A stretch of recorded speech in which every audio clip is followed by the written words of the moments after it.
ফল প্রকাশের আরও খবর জানাতে রাজধানীর ভিকারুন্নেসা নূন স্কুল অ্যান্ড কলেজ থেকে যুক্ত হচ্ছেন শামীমা সুলতানা এবং রাজধানীর residential model school and college থেকে যুক্ত হচ্ছেন রমিজ হোসেন। প্রথমেই চলে যেতে চাই শামীমা সুলতানার কাছে। শামীমা, তমাল, কিছুক্ষণ আগে কিন্তু প্রধানমন্ত্রীর হাতে আসলে ফলাফল পৌঁছেছে এবং তারপরে সকাল 11টা কেবল বাজলো। 11টার পর থেকেই আসলে এটি অনলাইনের মাধ্যমে দেওয়ার কথা এবং এখন নিশ্চয়ই যেহেতু 11টা বেজে গেছে, এখন নিশ্চয়ই যারা পরীক্ষা দিয়েছেন তারা এখন তাদের ফলাফল সেটি জানতে পারবেন এবং সেই জন্য কিন্তু তাদেরকে SMS করতে হবে একটি সুনির্দিষ্ট নাম্বারে, যেখানে তাদেরকে বোর্ডের নাম, তাদের রোল নাম্বার, এগুলো কিন্তু এই যে তথ্যগুলো সেগুলো তাদেরকে পাঠাতে হবে এবং অবশ্যই SSC পরীক্ষার কথা লিখতে হবে। তো সেটি লিখলে তারা তাদের ফলাফল পেয়ে যাবেন। তো স্কুল কর্তৃপক্ষ আমরা দেখছি যে বিভিন্ন স্কুলেই সব ধরনের ব্যবস্থা রাখা হয়েছে, কিন্তু এখনও আসলে শিক্ষার্থীরা আসেননি। তারাও যখন আসবেন সেজন্য যাতে তারা এখানে আনন্দ করতে পারেন সেজন্য সব ধরনের ঢাকঢোল, সব ধরনের ব্যবস্থাই আসলে রাখা হয়েছে, যেহেতু তারা এখানে অনেকদিন পড়েছেন এবং তারপর তাদের সেই পড়া শেষ হয়েছে এবং সেই কাঙ্ক্ষিত ফলাফলটা আজকে তারা পেতে যাচ্ছেন। তো সেই জন্য আসলে সেই আনন্দ আয়োজন আসলে কমতি নেই কোনো ক্ষেত্রে এবং সবগুলো স্কুলেই একই অবস্থা। এবং যেটি দেখছি যে তারপরে আসলে 12টার দিকে হয়তো স্টুডেন্টরা আসবেন এবং একই সঙ্গে একটু বলে রাখি যে শিক্ষামন্ত্রী কিন্তু 12:30টার দিকে তিনি কথা বলবেন সচিবালয়ে। অন্যান্য বছর আন্তর্জাতিক মাতৃভাষা ইনস্টিটিউটে করলেও এবার সচিবালয়ে কথা বলবেন এবং সেখানেই তুলে ধরবেন যে এবার ফলাফল কেমন হয়েছে, ভালো হলো না খারাপ হলো। তবে আমরা যেটি ইতিমধ্যে জেনেছি যে এবারও গত 2-3 বছরের মতো এবারও নারী শিক্ষার্থীরাই এগিয়ে আছেন ফলাফলের দিক থেকে।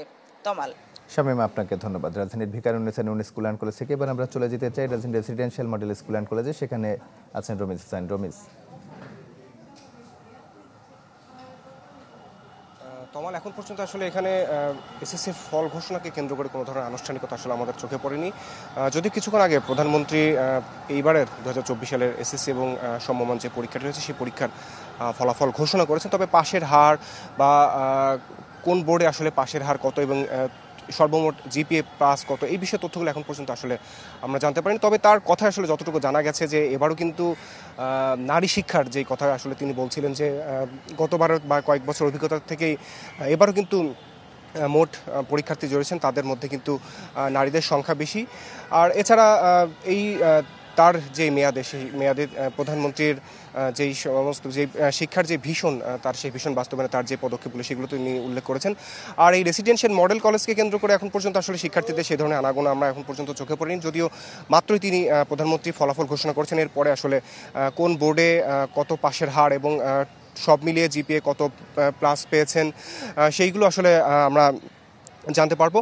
আর শিক্ষার্থীদের যেহেতু এখন পর্যন্ত সে ধরনের কোনো উপস্থিতি নেই, ধারণা করা হচ্ছে হয়তো যখন 11টা বা 11:30টার দিকে যখন যে সমস্ত ওয়েবসাইটগুলো, শিক্ষা অধিদপ্তর এবং যে সমস্ত বোর্ড এবং যে এই সমস্ত ওয়েবসাইটে যেই শিক্ষার্থীদের ফলাফল প্রকাশ করা হবে এবং SMS-এর মাধ্যমে তারা যখন জানতে পারবে তখন হয়তো বা তারপরে তারা এই সমস্ত যে সমস্ত শিক্ষা প্রতিষ্ঠানগুলো রয়েছে সেই সমস্ত শিক্ষা প্রতিষ্ঠানে তারা আসবেন এবং তাদের যারা আসলে যারা উত্তীর্ণ হয়েছেন এবং যারা ভালো ফলাফল করেছেন তাদের যে উচ্ছ্বাসের আমরা প্রতি বছর দেখে থাকি সে ধরনের উচ্ছ্বাস তারা প্রকাশ করবেন। এবং এই রেসিডেন্সিয়াল মডেল কলেজকে কেন্দ্র করে কত পরীক্ষার্থী এখানে SSC পরীক্ষা অংশ নিয়েছিলেন এবং কতজন পাস করেছেন বা কতজন ফেল করেছেন বা কতজন A+ পেয়েছেন সেই তথ্যগুলো আসলে আমরা তখন জানাতে পারবো। এখন পর্যন্ত আসলে আমরা এই রেসিডেন্সিয়াল মডেল কলেজে সেই ধরনের শিক্ষার্থীদের যারা SSC পরীক্ষা অংশগ্রহণ করেছেন তাদের কোনো ধরনের তৎপরতা আমরা চোখে পড়ছেন। তবে ধারণা করা হচ্ছে 12টার পরে বা তার কিছুক্ষণ আগে বা পরে শিক্ষার্থীদের যারা SSC-তে পরীক্ষায় অংশ নিয়েছেন তাদের পদচারণায় মুখর হবে এই